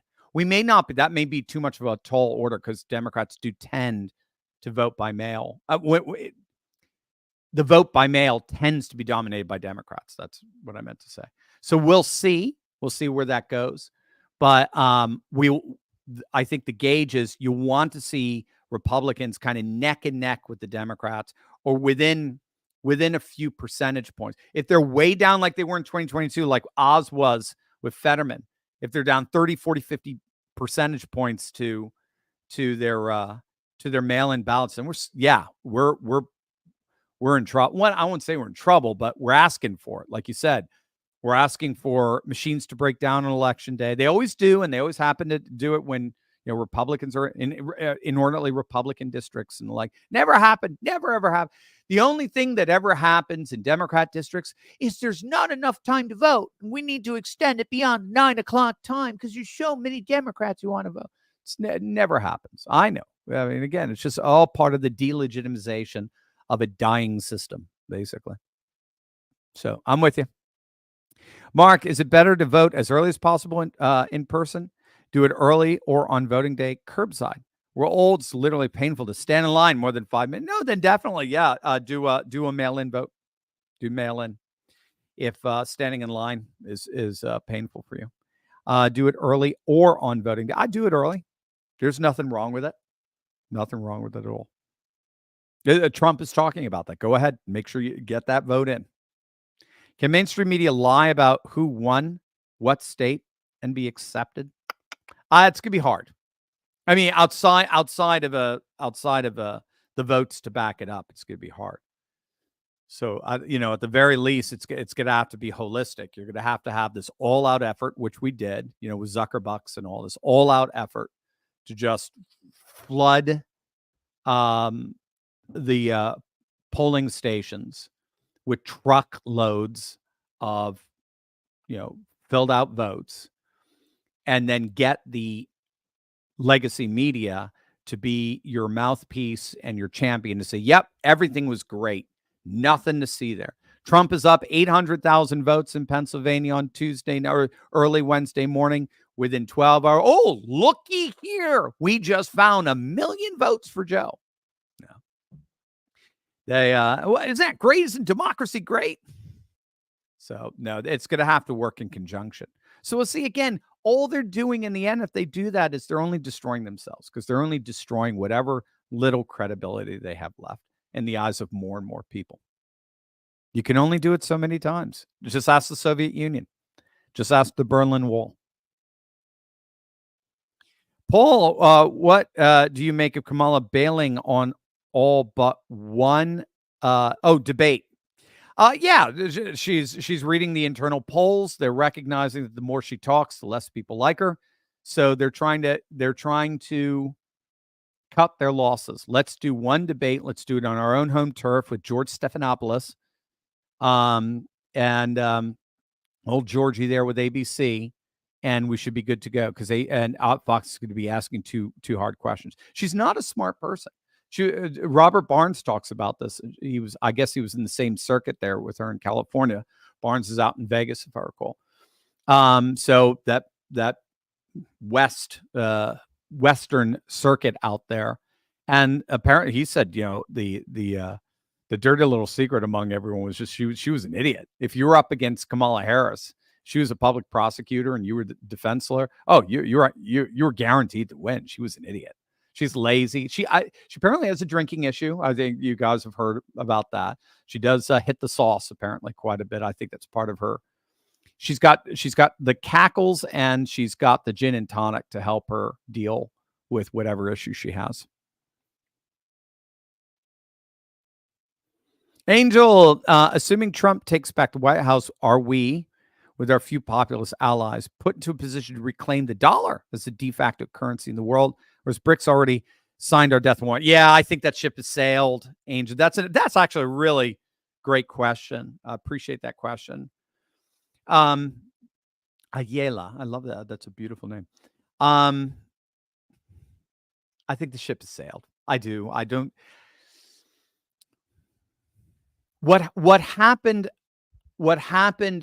I mean, this has been going on for a while now, right? This the stress on the USD has been going on for at least 10 years. And China had long been talking about finding an alternative. Russia had long been talking about it. Saudi Arabia had long been considering replacing the petrodollar and all that. But there was no real alternative. And there was really no impetus to do it. Ukraine changed everything. The invasion of Ukraine changed everything. Because what the powers that be did is they did two things. They kicked the majority, if I recall, of Russia's banks off of SWIFT, which is the international financial transaction platform. And they seized over $600 billion of Russia's reserve assets. And all of a sudden, the whole world recognized that if the powers that be can sanction the central bank of Russia and seize hundreds of billions of dollars of their assets in dollars, in US dollars, in foreign banks, if they can do that, then they can do that to me. They can do that to Russia. They can do that to me. And they suddenly realize that money involves two things. It involves a token of exchange, the US dollar, but it also involves a network like SWIFT or the IMF or the WTO or the World Bank. It involves a whole network by which the token moves, right? The intercontinental banking system and the like, that basically America runs. And that is when you began, gang, when you began to see the price of gold go up. Started to go up in October of 2022, just a few months after the sanctions. And this is key, a few months after we found that the sanctions weren't working. That Russia had effectively pivoted to parallel structures. So instead of using SWIFT, they now use KIPS, which is China's parallel And that's what China's been doing. They've been creating parallel networks, not a parallel currency per se. They've got their own, of course, the yuan, but they've been creating parallel networks. So they have their own international financial transaction system. It's called KIPS. They have their own credit cards. So Visa and MasterCard sanctioned Russia. Russia said, no problem. They went to UnionPay, and they've got their own. They've got the Ruski Mir that's used all over Eurasia. But they went to KIPS. And both, by the way, KIPS and UnionPay are bigger than now SWIFT and MasterCard and Visa. And then Russia, of course, is actively trying to create their own network. It's not just creating their own currency, it's creating their own network. The structures and institutions wherein that money is exchanged. And ultimately, that's what BRICS provides the context for. And BRICS Plus provides the context for. An alternative world economy with parallel networks that will eventually have a parallel token of some kind. And that's where you start seeing more and more nations put their reserves in gold rather than dollars, because gold is outside the powers that be network, the Bretton Woods network, whether it's Bretton Woods 1 or Bretton Woods 2. Bretton Woods 1 was still backed by gold. Bretton Woods 2, I think that started in 1971. That's more, we get the value of the dollar around how many people own a dollar. So basically our treasury bonds. Well, more and more people, more and more nations are pulling out of that dollar, and they're putting their reserves in gold. So that's why, since, if you look on a chart, it's really neat. Since October of 2022, gold has gained $1,000 in value. Gold has gained, I think it was 1,600 in October of 2022. Today, it's about to hit 2,600. And it's because China and Russia and India, they are all stockpiling gold. They're not stockpiling dollars like they used to, because they want to be outside the network that controls your money, right? Because that network can tell you can't withdraw money out of your account, your checking account, right? The Freedom Rally truckers found that out real quick when they started getting debanked and seeing their savings accounts frozen by the network, again, by the powers that be, right? So basically what you're seeing is more and more nations are getting outside the networks, not even getting outside the USD. It's getting outside the network whereby the USD is exchanged. By the way, that's why crypto is so huge. The reason why Bitcoin will continue to gain in value over time is because crypto is all about an alternative network, right? Crypto is not about the token. That's what a lot of people don't get about Bitcoin and crypto and the like. Crypto is not about the token. It's not about the bit.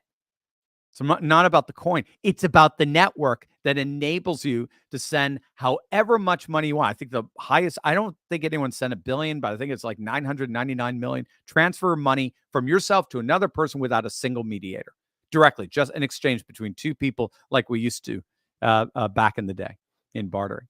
That's its value. That's its value, is the network. And so the reason why crypto is getting more and more popular is because it offers a parallel network to that of the Bretton Woods structure as well. That Bretton Woods, if you don't know, it goes back to Bretton Woods, New Hampshire. It's a hotel in New Hampshire that where all the bigwigs from the post-World War II nations that were built. Japan, I think, was included in that. European nations, United States, 1944, hung out in Bretton Woods, New Hampshire, and hashed out basically the new world order, the IMF, the World Bank, what eventually would be the World Trade Organization. I think it was founded in the early 70s. But they basically hashed out all the institutions that would provide the network, the structure whereby the USD would get moved. They all, if you, after the fall of the Soviet Union, if you wanted to be considered an affluent nation and participate in free trade and the like, the prosperity and the like, you got hooked up into that Bretton Woods system. We saw how they weaponized it against Russia, regardless of what you thought about what they did. They did the the blitzkrieg of sanctions freaked a lot of countries out.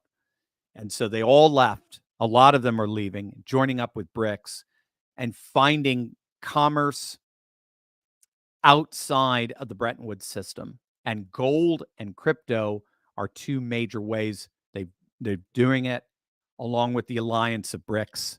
And I just think de-dollarization is it's in the cake. It's not even the dollar per se. It's the network that has been weaponized that's making people very nervous about investing in the dollar, putting the reserves in the dollar. Rock Dog, Dr. Steve, I'm really concerned about this one. They steal the election in November. How quickly do you think this country devolves into a shooting civil war? Do you think that will happen? Would it be before January? What do you think? I don't know, Rock Dog. I don't know. I don't know. God forbid. I think we dodged that bullet. I guess no pun intended on J13.